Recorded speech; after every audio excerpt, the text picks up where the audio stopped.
കണ്ണൂരിൽ 8 മാസം പ്രായമായ കുഞ്ഞിന് മരുന്ന് മാറി നൽകിയതായി പരാതി. പഴയങ്ങാടിയിലെ ഖദീജ മെഡിക്കൽസിനെതിരെയാണ് പരാതി ഉയരുന്നത്. ഡോക്ടർ കുറിച്ചു നൽകിയ മരുന്നിന് പകരം ഇവർ മറ്റൊരു മരുന്ന് നൽകുകയായിരുന്നു.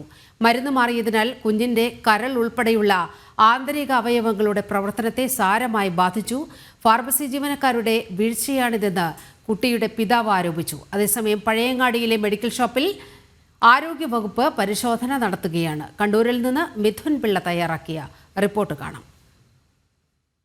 പഴയങ്ങാടിയിൽ മെഡിക്കൽ ഷോപ്പിൽ നിന്ന് മരുന്ന് മാറി നൽകിയതിനെ തുടർന്ന് ഗുരുതരാവസ്ഥയിലായ കുട്ടിയുടെ പിതാവ് സമീറാണ് നമ്മോടൊപ്പം ചേരുന്നത്.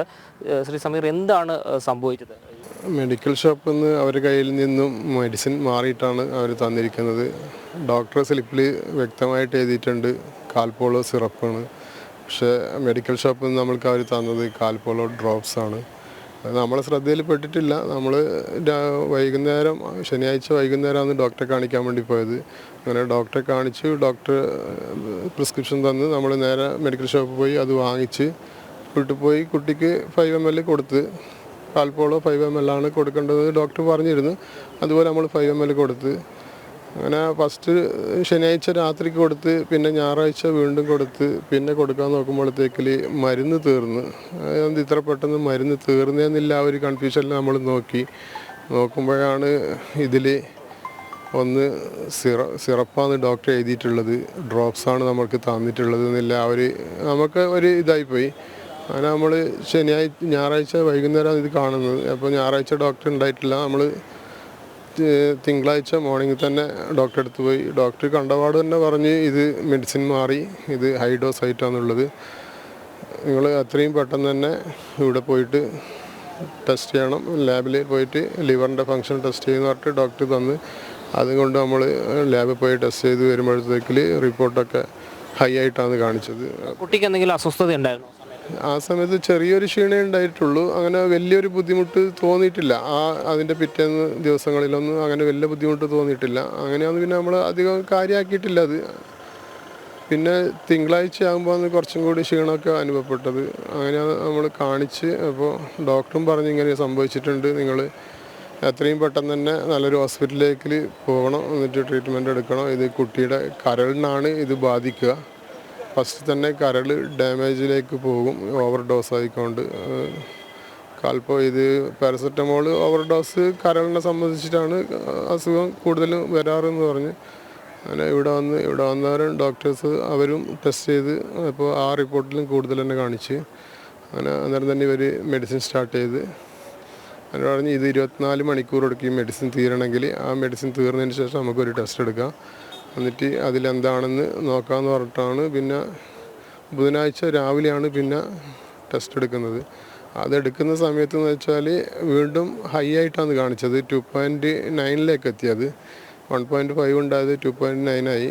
അപ്പോൾ ഡോക്ടേഴ്സ് പറഞ്ഞു ഇത് ലിവറിൻ്റെ ഫങ്ഷൻ നല്ലോണം ഡാമേജ് ആയിക്കൊണ്ടേ ഇരിക്കുകയാണ്, കൂടി വരികയാണ്. അതുകൊണ്ട് നിങ്ങൾ എത്രയും പെട്ടെന്ന് നല്ലൊരു ട്രീറ്റ്മെൻറ്റ് നിങ്ങൾ ഇപ്പം തന്നെ സ്റ്റാർട്ട് ചെയ്യേണ്ടി വരും. ഇത് ഇനിയും വെച്ചിരിക്കുകയാണെങ്കിൽ ഇത് കുട്ടീൻ്റെ തലച്ചോറിലേക്കാണ് ഇനി ബാധിക്കുക, അത് കൂടുതൽ വഷളാവും.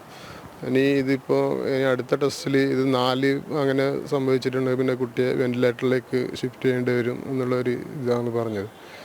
അങ്ങനെ ഇവിടെ തന്നെയുള്ള കരളിൻ്റെ ഡോക്ടർ ഉണ്ടായിരുന്നു, അവരെ കാണിച്ച്.